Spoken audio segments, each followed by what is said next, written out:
Okay, hello you beautiful people, welcome back. In this update, we are going to talk about some very interesting ZBEC news, and I would argue this is actually for us as ZBCN investors extremely positive, because I was sort of kind of prior to this update worried about whether the tokenomics update is going to be for the worst or maybe hopefully for the better, and I can tell you based on this piece it is definitely for the better. Now, in case you're not active on Twitter and you don't really follow ZBEC on any social media, you should know that this update is actually quite huge, because from this point onwards, the token, the ZBCN token, is going to become actually usage driven, and the idea is quite simple. Real payroll and product usage now creates real demand for the ZBCN token, while at the same time, and this is, I would argue, really the key, because I was worried about it quite a bit, the supply is actually going to start shrinking as opposed to growing, which was really our main concern.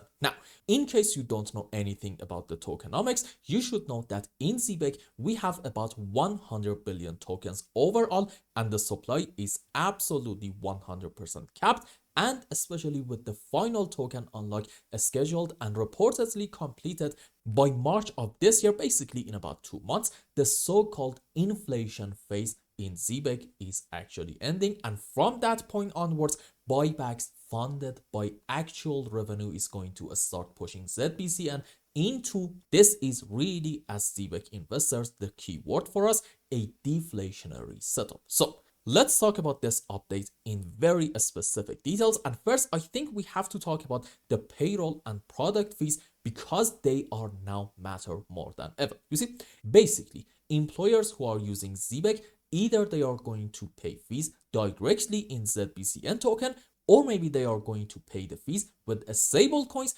which will get effective immediately converted into the ZBCN token at that specific moment that fees are charged. And that, my friends, means token demand is directly linked to payroll volume, not just some market hype. And it's very important to understand, as we talk about this in every single update, the payroll business overall is actually quite a sticky business. And for example, if you're having, I don't know, let's say like $50 million of volume in every single month, your numbers are not really going to go down. Basically, you're not going to see any volatility on the downside. On the upside, okay, that actually depends completely on your adoption. And based on what we are seeing in here from ZEBEC, I would argue we are definitely on the right track. And this is, I think, one very important reason to be optimistic on ZBCN, because the numbers that you are seeing right now, you can definitely bet on them happening consistently over the next couple of months and hopefully increasing quite a bit. Second important point, let's talk about the ZBEC Super App a little bit, because I think this is going to add real incentives. You see, basically, according to this piece, holding or maybe a staking ZBCN is going to unlock, number one, lower fees, number two, better tiers, and number three, a stronger card rewards and everyday actions such as, for example, payroll, cards, and also treasury management. They now push users to hold the token, which will hopefully reduce the circulating supply, which will hopefully at the end of the day results to the price appreciation for the token. Now, the third important point in my view in here is the cards and real world spending coming into play in a really positive way. You see, ZBCN can fund ZBEC cards, and also from mid 2026, in about a couple of months, staked balances are going to unlock tiered rewards. Normal fiat spending also is going to become another demand channel in here, and also on top of all that, you got, as we said it at the beginning of the video, a decent amount of buybacks and burns. And you might at this point say, well, okay, they have actually done buybacks before. Yes, but that was sort of kind of optional. They could have very well said, you know what, we're not going to do it anymore. But now, thanks to this piece, they have to do it. And they actually estimated that buybacks are going to grow roughly, let's say, 70% annually, which will directly reduce the circulating supply. And that, my friends, is the deflationary phase that I'm talking about.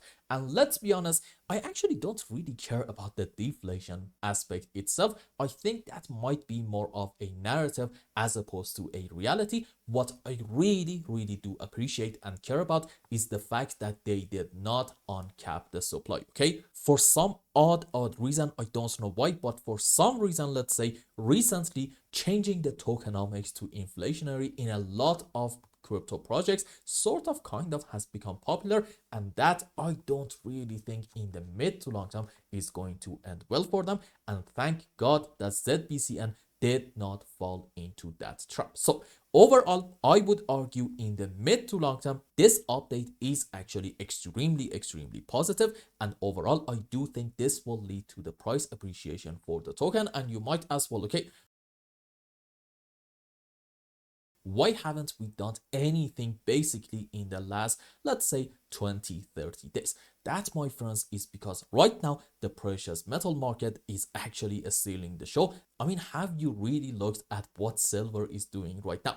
It is basically like an altcoin that is going to go to absolute moon and back. And trust me, silver after this massive bull run will actually be back at some sort of a consolidation level. Definitely not around the lows. I do not believe that silver is going to be back at, let's say, I don't know, maybe $20-30. No, but maybe I would argue something like $60 to $70. And it is, at least in my opinion, most likely going to stay there for the next couple of years, maybe even decade or two. But right now, it is definitely precious metals show, and in my view, our time will actually come too. But until then, the market is absolutely 100% boring.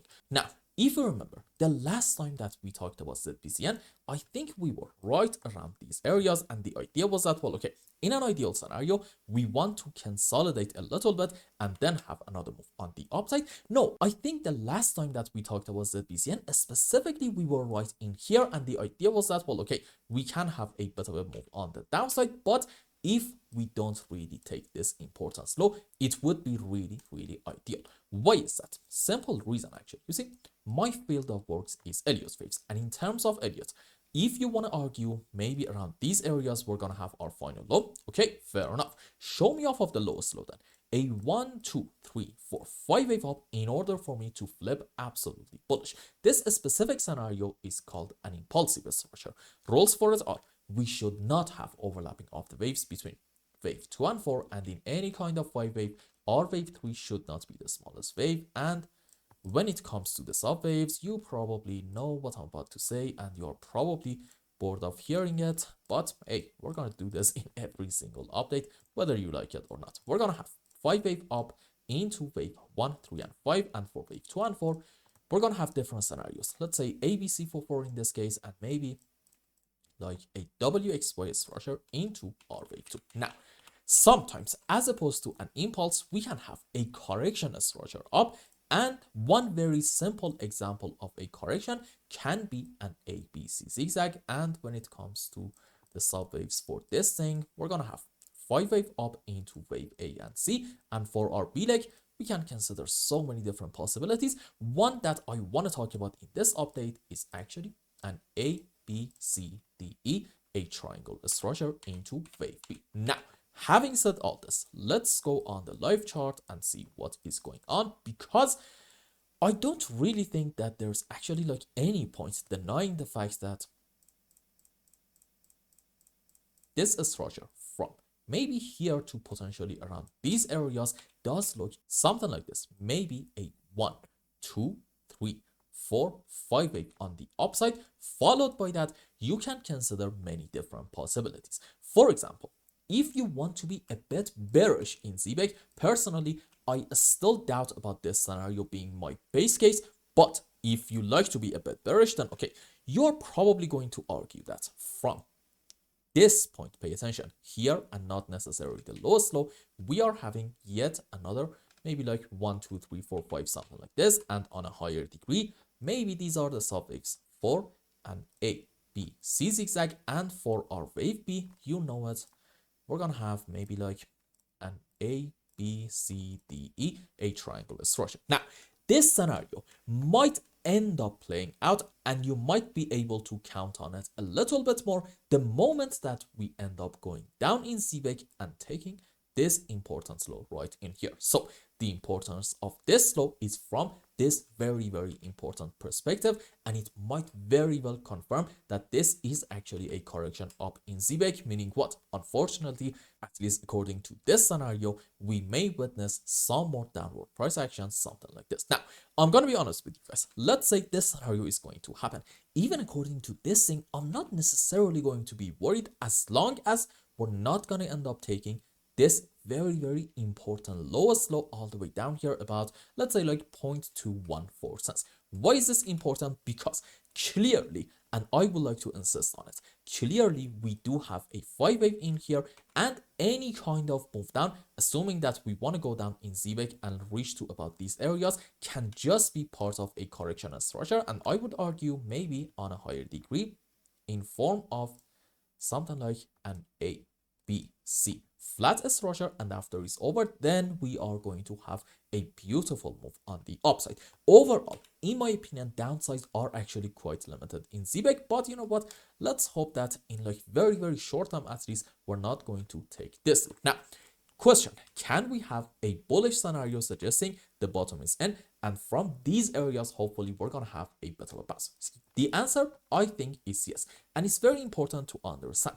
Bullish or bearish, we are one way or the other going to actually soon, I'm gonna say probably by the next 7 to 10 days, get a bit of a bounce back. Why is that? Okay, let's say the bearish scenario is in play and I'm actually wrong, being a little bit optimistic in ZBEC. Okay, in that case, this move on the downside is going to be, you know it, in form of a 5 wave.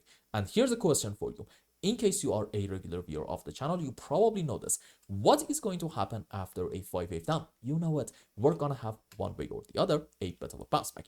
On the other hand, let's say, okay, I'm right, and we are looking a bit bullish in here, and we're going to have, like we said it earlier, starting from this point to about this high, a 5 wave up, and then this is actually from here, not starting from this point, actually, for that matter,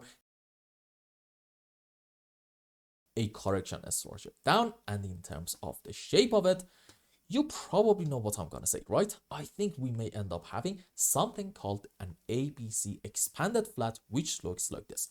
This is our initial move down into our wave A. Followed by that, we're gonna have a bit of a bounce, and in it, we are actually going to take this initial high, and then we are going to have a rather strong move down into wave C, which in it, we are going to take the low of our wave A. And in case we're not going to do it, and for example, the end of our C leg is going to be in here, and then from these areas, we're going to witness a bit of a bounce. Okay, that, my friends, is called an ABC running flat. Nonetheless, sub waves are absolutely the same.